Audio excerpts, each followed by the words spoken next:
One player that I think really is going to have an impact, Big 97 Nwankwo. Coach Prime was asked about him, and he says he's not only a good kid, but he's a really good damn football player. So take a listen here. Not only a good kid, but he's a really good football player, and he's passionate about the game. He's given the team a couple checks and speeches that he was in tears. And it just rattled everyone's cage because he was so passionate about it. And that young man there is ready to play. We trust him. Okay. On Saturday, we know what we're going to get. He's one of those 7 guys. He is definitely one. Yeah. We know what we're going to get from him. He's got a daughter. Look. And, I mean, he was smiling like you would. That's right. And turned into a teddy bear all of a sudden. And because he understands fatherhood. I'm not going to say all our young men were prepared for fatherhood, but they accepted it, and they understand there's a tremendous responsibility that coincides with that. And I'm going to step up to the plate and be the best father that I could possibly be. That's who he is. Matt, your thoughts on that? What are you looking to see out of the defensive line in Big 97? Look, that kid is a brick shit house, bro, and he is really, really good. He was good in the opener. You could definitely feel him when he wasn't on the field.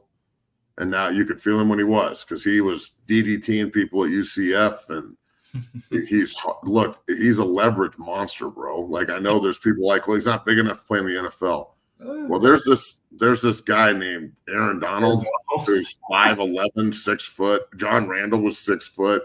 Like, I played with a guy in New York who's a good friend of mine who works with defensive linemen in Houston named James Tank Reed, who played at Iowa State, played linebacker at Iowa State, and then played nose tackle in the NFL at 6 foot. So I don't agree with that. I think that he's a fucking monster at the point of attack. And yeah, is he going to be a little small at times? Yeah, but he's what is he, 6 foot with a 320-pound frame? So there's nothing small about that. His arms are super long, and he's built the right way. So when you've got him and Branch and Cooks and all these other cats rotating in, and I hope that they've figured out their rotation. It seems like they have. It's a change up for the offensive lineman too. You have to understand, like, when you're playing against Branch and he's 6'5", 350 or 340 or whatever he is, and you got to deal with the door frame running at you every play, okay?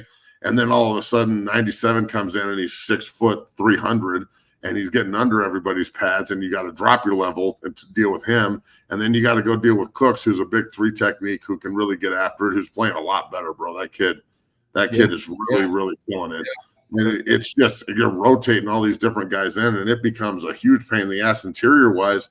And we're not even talking about the rotation outside with 93 and Walker and all those cats. So it seems like they're pretty deep on the defensive line, and they're only getting better. I think that the backup defensive ends, what's 93's name? I can't pronounce it because I'm an asshole, but 93 and Walker might be better than the 2 Pittsburgh transfers we brought in, Hayes and Green. So I'm just saying, bro, like this, when you have backups that consider themselves starters and are pushing the starters for playing time, and then they come in and they're just as good, that's hard, bro. I played on some defensive lines up there.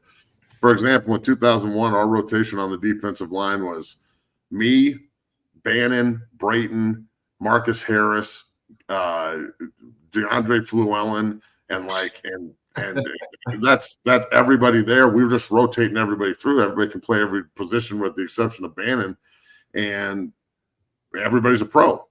5 out of the 6 guys have their pensions. So I'm telling you, bro, 93 he's from Pittsburgh too, apparently. I can't pronounce his last name. We perched that defensive line, bro. I like it. So look, bro, I think that the offensive and defensive lines have really, really improved because of film study, but also because of just the push of the coaches. Yeah.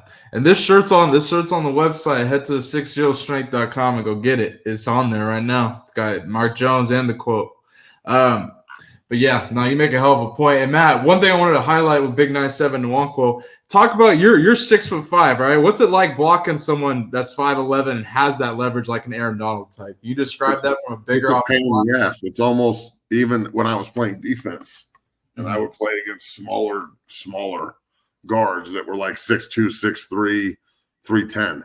Yep. Like it's a massive pain in the fucking ass. It just Logan Mankins that played at Fresno State, played for the Patriots for so long. He's just a pain in the ass. You know, Brandon Moore for the Jets when I was there, an ex-defensive lineman that played at Illinois, played forever. He was the butt fumble guy. His nickname's Meat. He's a pain in the ass. He's under your pads all the time. So it forces you to be a knee bender, which most guys struggle with. So, yeah, man, it's a pain in the ass, no doubt. Yeah.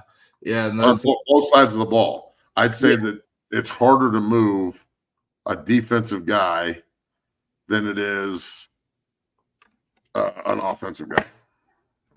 Yeah. Yeah.